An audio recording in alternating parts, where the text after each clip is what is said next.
And he said, congrats to Brazil for fair and free and credible elections. How could you possibly know that moments after you have a tabulation?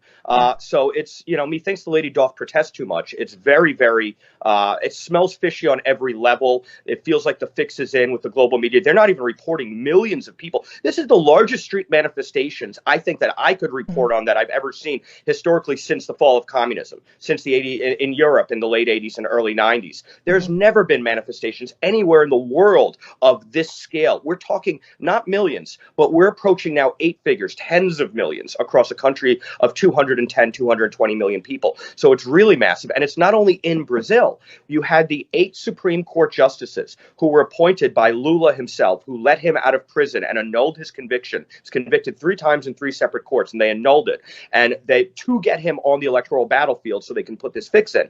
And they went to New York to speak about how they saved democracy with, get this, the incoming Lula cabinet ministers. And this was scheduled months ago at the Harvard Club on West 44th Street in Manhattan. So to get the space, they had to reserve it months ago, a forum about Brazilian democracy. And you had the 8 Supreme Court justices appointed by Lula in New York talking about how they saved Brazilian democracy. And guess what? People protested. People came out to 44th Street. The exiled journalists in the U.S. who've been censored, Alan Dos Santos, who has an Interpol red notice levied against him by Moraes, and Interpol's declined to prosecute it and to execute it. He came out and led with a bullhorn. And these guys had to have very, very deep security, these justices, to get in and out of the car. Everybody, thousands of people were yelling at them, calling them, curses and saying, you have destroyed our democracy. And even today, I saw a clip of a woman in Lula's camp through the Sao Paulo Forum who said, we have to save Brazilian democracy just like we have to save Maduro's Venezuelan democracy. This is the way Lula, the Sao Paulo Forum, these communists think. It is truly a mental disorder, and they believe the ends justify the means